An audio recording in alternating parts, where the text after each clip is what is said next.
So a man who calls himself Kayla Lemieux, a teacher who wears giant size Z prosthetic breasts, is back teaching in school. He's got a new job in Ontario. The school principal has said how committed the school is to equality, basically warned parents and protesters against causing too much of a fuss. I mean, a lot of people have found this case faintly ridiculous. I mean, Rakib, looking at this gentleman, is this an appropriate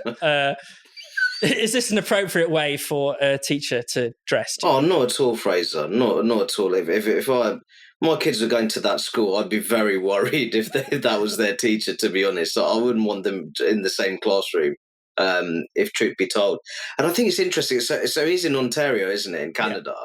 I think there's a very serious problem with radical transgenderism in Canada, in particular. I'm not sure if you've seen a story that Canada's about to have the first transgender international cricketer, which is essentially a man who emigrated from Australia to Canada.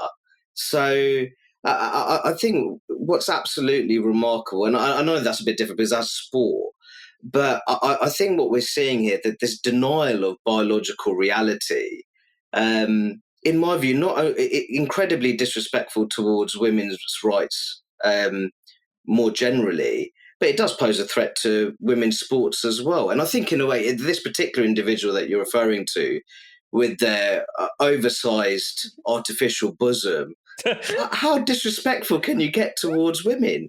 That's all I can say, really. It's just, I think it's so thoroughly offensive, it's untrue. We should say that in his defense, he claims that the breasts are natural and that he has a rare condition called gigantomastia that gives him excessively large breasts. He's just taking the mick there. You're misgendering.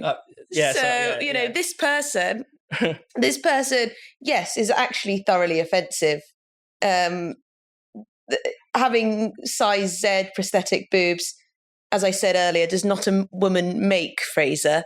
And it reminds me of Dylan Mulvaney, which is this ridiculous acting job, essentially, of what a woman is. That's the famous transgender TikToker. Yes, the TikToker who got a deal with Nike and Bud Light, and then Bud Light's share price dropped dramatically because their sales did, because most people who drink Bud Light did not approve of someone so openly mocking women in that way, acting like a little girl. But this is kind of similar. Yeah. But then perhaps this person is trying to mock the whole thing, see how far they can take it, see how far they can trick people and trick the progressives into believing that they are in fact transgender and in fact a woman. So it's all utterly bizarre. If I was a parent at that school, I would kick off. But then what do? Hold a placard up saying, I don't want my teacher to have fake boobs that are size Z? I mean, then you sound like a bigot, don't you? I think one of the strangest things is, obviously, there are always going to be some odd people in society. People are going to dress in strange ways. People are going to express themselves in ways that we don't approve of. That's fine. But what really strikes me is the way that the school and, I guess the sort of woke more broadly will defend this to the hilt. Will say that this person has an absolute right to dress like this. They absolutely are a woman, and if you question that, you are a bigot. You are the problem. Yeah. What's wrong with you for thinking this is strange? Well, it's the compelled speech, isn't it? Yeah. Like Jordan Peterson used to talk about when he came. Well, he had this problem at his university to begin with. It's why he became so interested in this area. He said, I don't want my speech to be compelled. You can say you're a woman, but that doesn't mean that I have to call you her. Yeah. And that was seen as, outrageous bigotry by some transgender activists or their allies.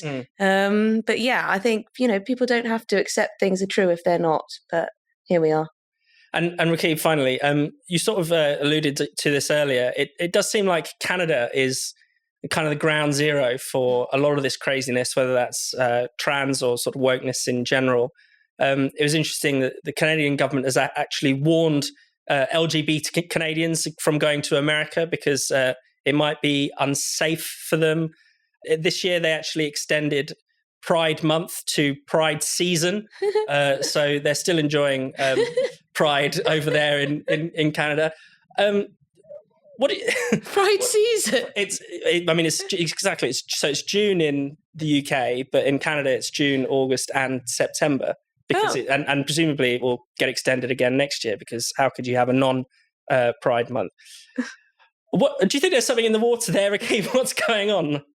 I don't really know what to say about Canada, because when I was growing up, I saw Canada as this sort of flourishing, diverse democracy. I almost thought it was the model of a vibrant, successful, multiracial democracy. And in many ways, it's just gone to pot, whether it's the radical transgenderism. I think some of the policy making surrounding euthanasia has been so hyper-liberalised. I think it's deeply dangerous, the way the policy making has been made around that particular issue. I think more generally, I think North America has a very serious problem when it comes to radical identity politics.